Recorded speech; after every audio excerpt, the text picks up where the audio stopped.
नमस्कार, आप देख रहे हैं दूरदर्शन का विशेष सांकेतिक भाषा समाचार। आपके साथ मैं हूं पराक्रम सिंह शेखावत और मेरे साथ हैं हमारे सांकेतिक भाषा के सहयोगी दीपाली। समाचार की शुरुआत सुर्खियों के साथ।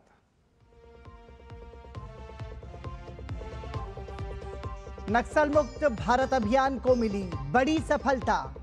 छत्तीसगढ़ आंध्र सीमा पर 1 करोड़ का इनामी, हिडमा समेत 6 नक्सली ढेर, 2 AK-47, इंसास राइफल, पिस्टल और कई अन्य हथियार बरामद।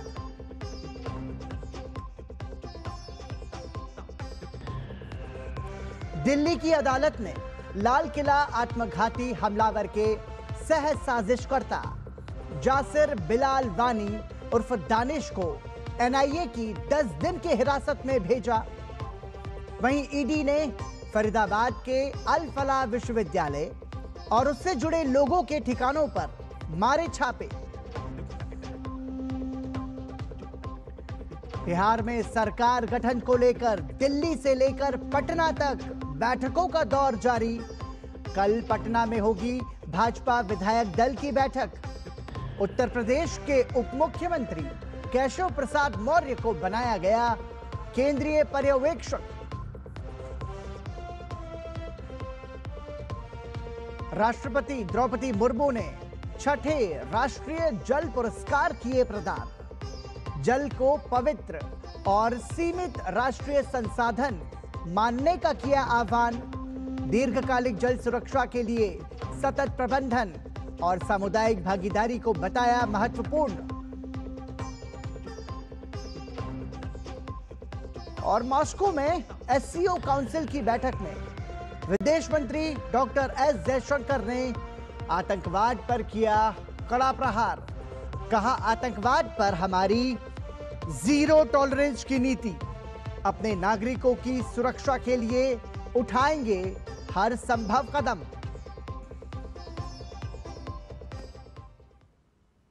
छत्तीसगढ़ में पिछले 2 दशकों में हुए बड़े नक्सली हमलों का मास्टरमाइंड हिडमा मंगलवार को पड़ोसी राज्य आंध्र प्रदेश में सुरक्षा बलों के साथ मुठभेड़ में मारा गया।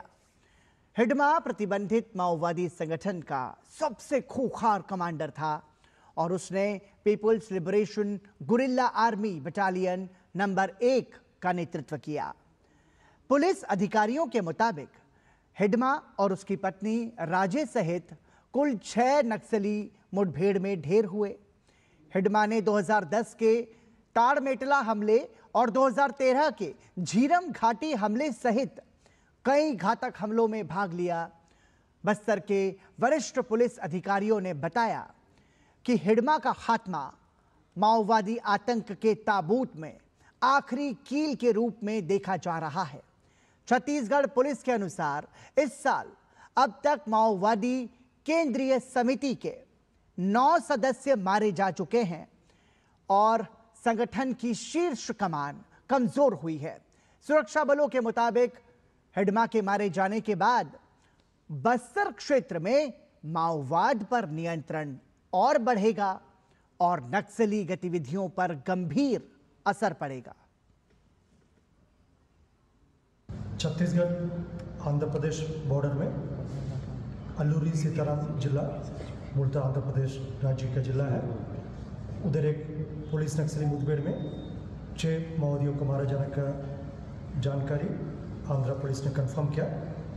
उनकी शिनाख्ती में सबसे most wanted most cadre Madvi Hidma, वर्तमान में सेंट्रल कमेटी मेंबर और पूर्व में PLG पटना नंबर 1 का कमांडर भी रहा। न सिर्फ बस्तर इलाका में नक्सल विरोध अभियान के दृष्टिकोण से संपूर्ण भारतवर्ष में एक खूंखार माओवादी कैडर ग्रुप उनका शिनाख्ती है और उनके ऊपर लाखों के इनाम भी पहले अलग अलग राज्य सरकार ने घोषित करके रखा है। मुठभेड़ स्थल से AK-47 और अन्य आर्म्स एमुनिशन भी बरामद होने का भी अभी तक बेसिक कंफर्मेशन आ रहा है। बिहार में नई सरकार के गठन को लेकर हलचल तेज हो गई है। कल पटना में भाजपा विधायक दल की बैठक होनी है। इससे पहले दिल्ली में आज केंद्रीय गृह मंत्री अमित शाह के घर पर भाजपा और JDU की एक महत्वपूर्ण बैठक हुई। बैठक में भाजपा के वरिष्ठ नेता और राष्ट्रीय अध्यक्ष जेपी नड्डा, जेडीयू के कार्यकारी अध्यक्ष संजय झा और केंद्रीय मंत्री सहित ललन सिंह शामिल हुए। बैठक के दौरान विधानसभा स्पीकर और महत्वपूर्ण विभागों के बंटवारे पर चर्चा हुई। वहीं गठबंधन के छोटे सहयोगियों की बात करें तो चिराग पासवान, जीतन राम मांझी और उपेंद्र कुशवाहा के साथ बातचीत का जिम्मा केंद्रीय मंत्री धर्मेंद्र प्रधान संभाल रहे हैं।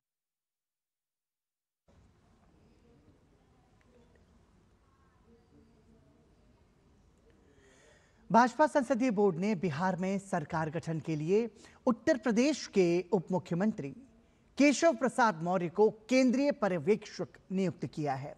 इसके साथ ही पार्टी ने केंद्रीय मंत्री अर्जुन राम मेघवाल और भाजपा नेता साध्वी निरंजन ज्योति को सह पर्यवेक्षक का दायित्व दिया है।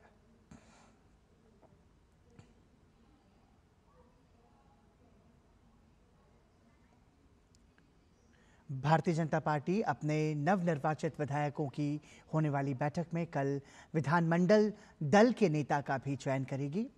इस संबंध में पार्टी की ओर से सभी 89 नवनिर्वाचित विधायकों और 21 विधान परिषद सदस्यों को सूचना भेज दी गई है। बैठक भाजपा प्रदेश मुख्यालय स्थित अटल सभागार में होगी, जिसकी अध्यक्षता प्रदेश अध्यक्ष दिलीप जायसवाल करेंगे।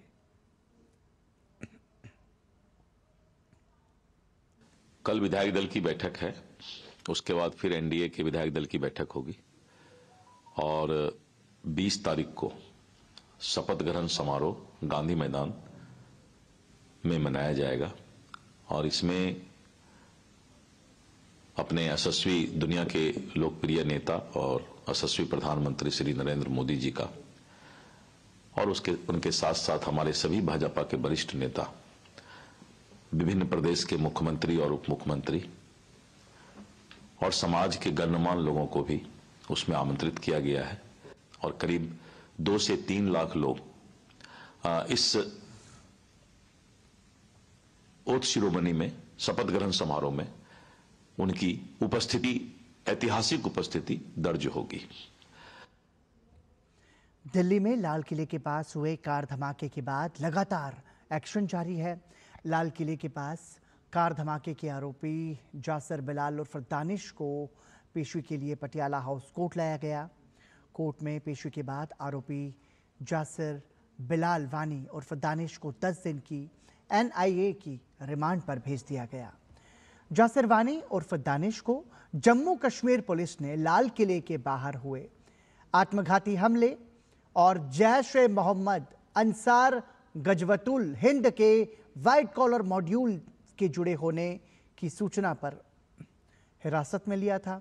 जांच में पता चला कि वानी ने कथित तौर पर आतंकी हमला करने के लिए तकनीकी सहयोग प्रदान किया था। वो जानलेवा कार बम ब्लास्ट से पहले ड्रोन को मॉडिफाई करने और रॉकेट बनाने की कोशिश में शामिल था। आरोपी जम्मू और कश्मीर के अनंतनाग जिले के काजीगुंड का रहने वाला है। वो कथित तौर पर इस हमले में एक सक्रिय सह साजिश करता था। उसने आतंकवादी हमले की योजना बनाने के लिए आतंकवादी उमर मोहम्मद नबी के साथ मिलकर काम किया था। एनआईए बम धमाके के पीछे की पूरी साजिश का पता लगाने के लिए हर तरह के एंगल से जांच कर रही है। दिल्ली की कोर्ट ने मोहम्मद के साथ साजिश रचने के आरोपी कश्मीर निवासी आमिर राशिद अली को भी 10 दिन की एनआईए कस्टडी में भेजा है।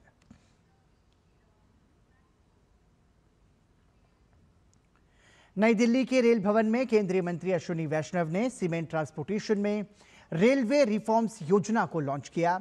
इस मौके पर रेल मंत्री अश्विनी वैष्णव ने कहा कि रेलवे द्वारा उठाए गए महत्वपूर्ण कदमों से सीमेंट ट्रांसपोर्टेशन के क्षेत्र में बड़े बदलाव आएंगे।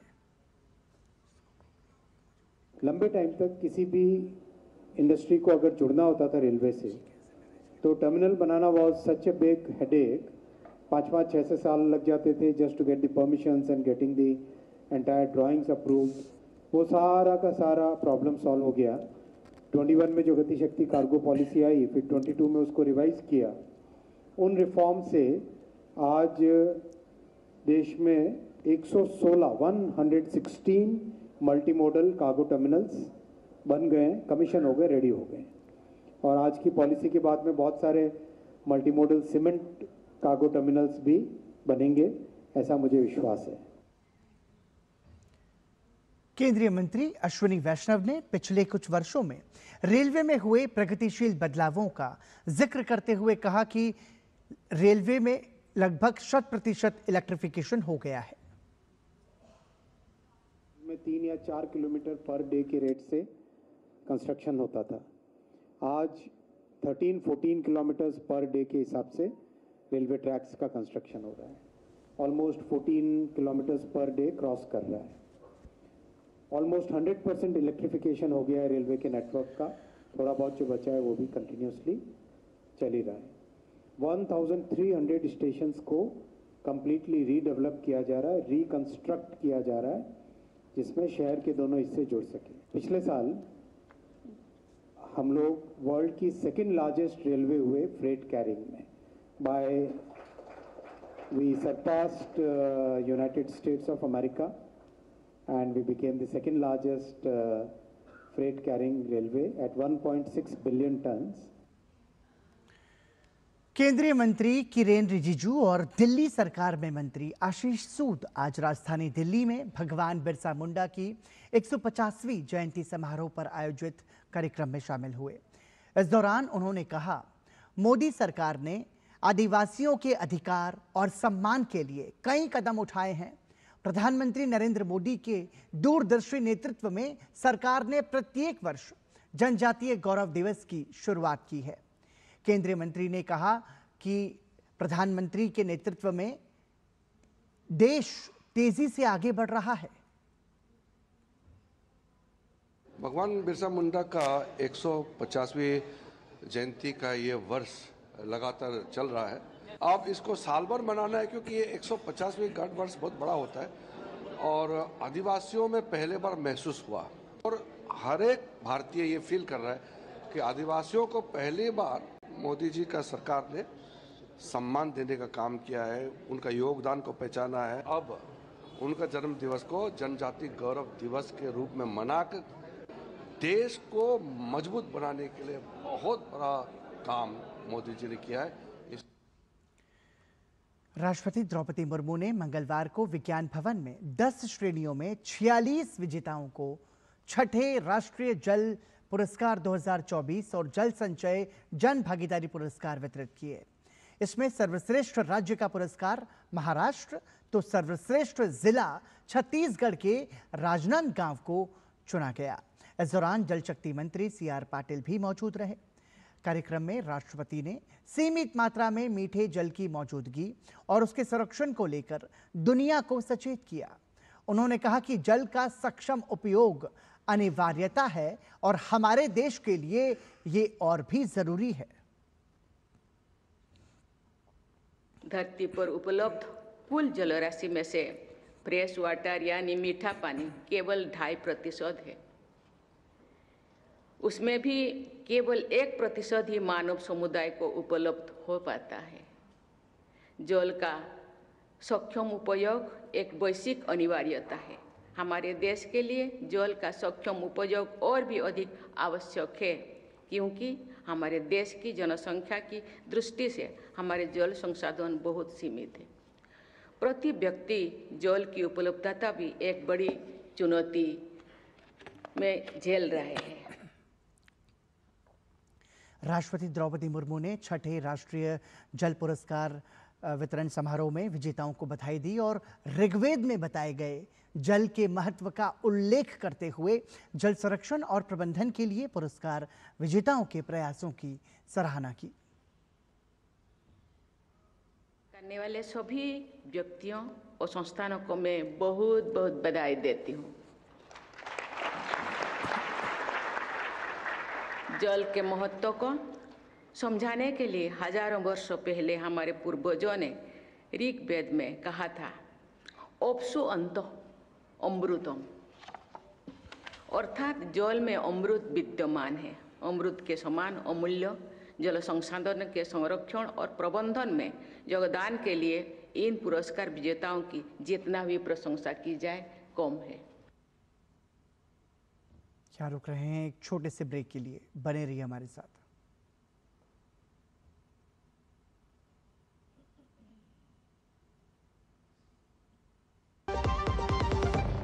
LIC युवा प्रोफेशनल्स के लिए लाए हैं नवजीवन श्री। करें नियमित प्रीमियम का भुगतान, जीवन बीमा का आनंद लें, प्राप्त करें प्रीमियम के प्रतिशत पर गारंटीकृत एडिशंस, अपने वित्तीय लक्ष्यों के अनुरूप मैच्योरिटी पर गारंटीकृत धनराशि पाएं। मौजूदा पॉलिसी धारकों के लिए आकर्षक अतिरिक्त लाभ आज ही खरीदें। जब धरती चीर कर निकलता है लोहे का पत्थर और मिलता है मोंगिया के जोश से, फिर तपता है, पिघलता है और बनता है फौलाद।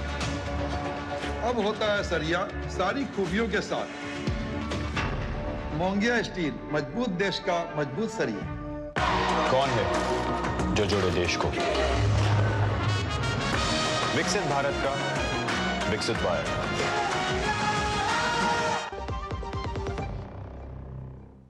एक बार फिर आपका स्वागत। आप देख रहे हैं दूरदर्शन का विशेष सांकेतिक भाषा समाचार। पश्चिम बंगाल में चल रहे विशेष गहन पुनरीक्षण की प्रगति की समीक्षा के लिए निर्वाचन आयोग की 4 सदस्यीय केंद्रीय टीम कोलकाता में है। चुनाव आयोग के प्रतिनिधिमंडल की उत्तर और दक्षिण कोलकाता के प्रशासनिक अधिकारियों के साथ बैठक हुई। बैठक की अध्यक्षता सीनियर डेप्यूटी चुनाव आयुक्त ज्ञान भारती ने की। चुनाव आयोग ये सुनिश्चित करना चाहता है कि मसौदा सूची में मृत, अन्य स्थानों पर स्थानांतरित हो चुके और डुप्लीकेट मतदाताओं के नाम एन्यूमरेशन फॉर्म में ना हो। इस माह आयोग की ये दूसरी राज्य स्तरीय समीक्षा यात्रा है। ये टीम 21 नवंबर तक राज्य में रहेगी और अपने दौरे में कोलकाता, दक्षिण 24 परगना, नदिया, मुर्शिदाबाद और मालदा जिलों में SIR की स्थिति की समीक्षा करेगी। SIR के बेवजह विरोध पर भाजपा के राष्ट्रीय महासचिव तरुण चुग ने कहा कि जनता लगातार निम्न स्तर की राजनीति करने के लिए लोगों को सजा दे रही है। इंडी गठबंधन के कुछ नेता संवैधानिक संस्थानों को बदनाम करने की कोशिश कर रहे हैं। जनता लगातार घुसपैठिया समर्थक दलों को घटिया, बेहुदा राजनीति करने के लिए सजा दे रही है। मतदाता शुद्धिकरण लोकतंत्र के लिए बेहद अनिवार्य प्रक्रिया है और भारत के लोकतांत्रिक प्रक्रिया में चुनाव आयोग को मिले संवैधानिक अधिकारों में से एक है। कुछ इंडी गठबंधन के नेता लगातार देश के इंस्टीट्यूशंस को, संवैधानिक संस्थाओं को, भारत भारतीयता को, सनातन को बदनाम करने का इंटरनेशनल षड्यंत्र का हिस्सा बनकर एक टूल किट की तरह काम कर रहे हैं। कैसे कोई विदेशी घुसपैठिया भारत का मतदाता बनकर भारत में नेता चुनने का अधिकार प्राप्त कर सकता है? केंद्रीय मंत्री प्रहलाद जोशी ने आज राजधानी दिल्ली में कई डिजिटल पहलों का शुभारंभ किया। केंद्रीय मंत्री ने खाद्य एवं सार्वजनिक वितरण क्षेत्र में डिजिटल परिवर्तन को गति देने के लिए मंत्रालय के निरंतर प्रयासों पर प्रकाश डाला। इस अवसर पर बोलते हुए केंद्रीय मंत्री प्रहलाद जोशी ने कहा कि ऐसी पहलें सरकार के उस मिशन को समर्थन देती हैं जिसमें लॉजिस्टिक्स लागत को कम करना और टर्नओवर समय को न्यूनतम करना शामिल है। ये प्रधानमंत्री मोदी द्वारा रेखांकित राष्ट्रीय प्राथमिकता है। उन्होंने बताया कि प्रधानमंत्री गति शक्ति कार्यक्रम ने परिवहन के विभिन्न माध्यमों को समन्वित किया है और एकीकृत लॉजिस्टिक्स इकोसिस्टम की नींव रखी है। हमने एक आशा करके एक पोर्टल लॉन्च किया है। राशन जिसको मिला है वो राशन, उसका फीडबैक जब हमको मिलता है, जब वो फीडबैक के अनुसार जब हम एक्ट नहीं करते हैं तो टेक्नोलॉजी उपयोग नहीं होता है। सो टेक्नोलॉजी ड्रिवन विकसित भारत, ये प्रधानमंत्री जी का सोच है। असम के दिवंगत संगीतकार और गायक जुबिन गर्ग की 53वीं जयंती प्रशंसकों ने मनाई। प्रशंसकों ने नम आंखों से उन्हें श्रद्धांजलि दी। सोनापुर के काहिलीपारा और खरगुली के उनके आवास के पास प्रशंसक जुटे और प्रिय कलाकार के सम्मान में गीत गाए। वहीं शिवसागर में प्रशंसकों ने प्रोजेक्ट जी की शुरुआत की और पक्षियों के लिए भोजन और आश्रय की व्यवस्था की।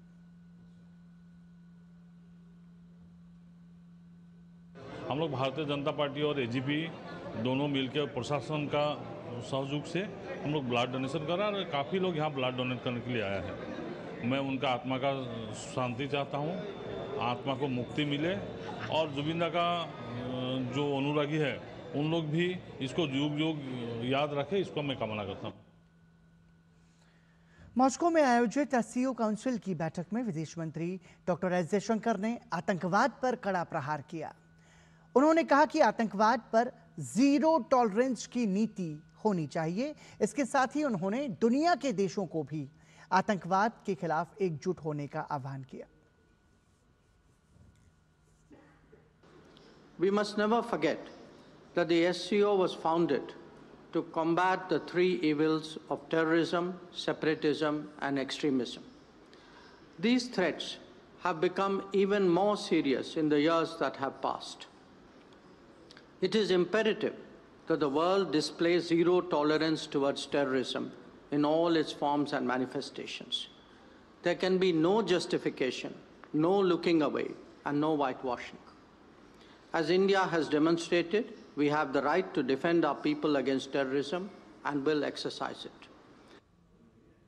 इसके साथ ही विदेश मंत्री डॉक्टर एस जयशंकर ने एससीओ में सुधार के एजेंडे का समर्थन करते हुए कहा कि एससीओ को और अधिक लचीला और अनुकूल होना चाहिए।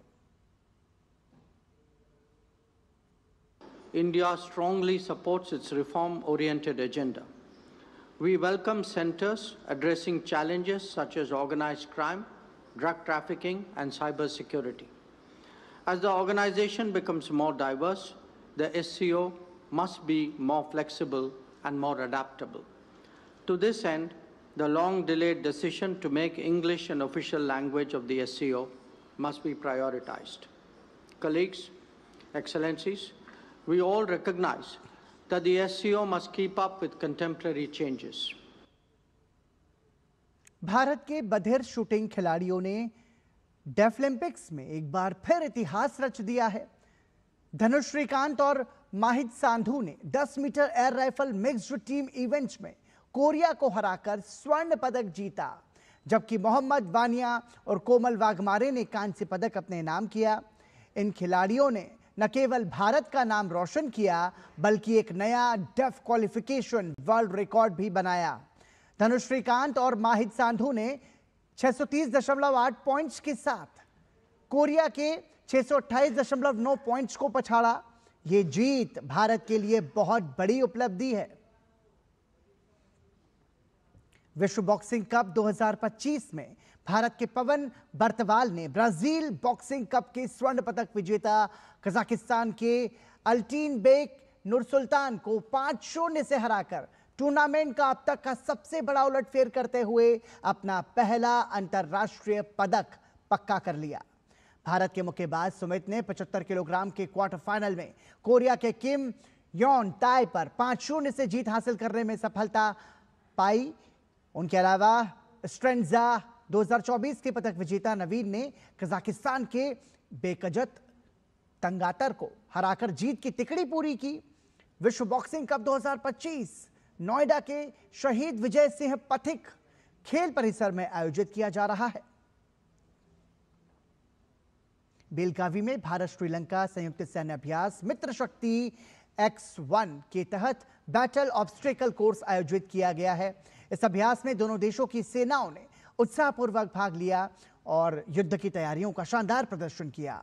सैनिकों ने कई तरह की बाधाओं को पार करते हुए युद्ध कौशल दिखाए। इसके बाद कस्बाई युद्ध क्षेत्र पर विस्तृत व्याख्यान और प्रदर्शन हुए, जिसमें ड्रोन से सर्वेक्षण, हल्के वाहनों द्वारा त्वरित प्रेरणा, रोबोटिक्स उपकरणों से कमरे दर कमरे निगरानी जैसी आधुनिक तकनीकों का प्रदर्शन शामिल था। यह अभ्यास दोनों देशों की सेनाओं के बीच सहयोग और आधुनिक युद्ध तकनीकों के प्रभावी उपयोग को दर्शाता है। और इसी के साथ समाचार में अभी के लिए इतना ही। दीजिए अनुमति। नमस्कार।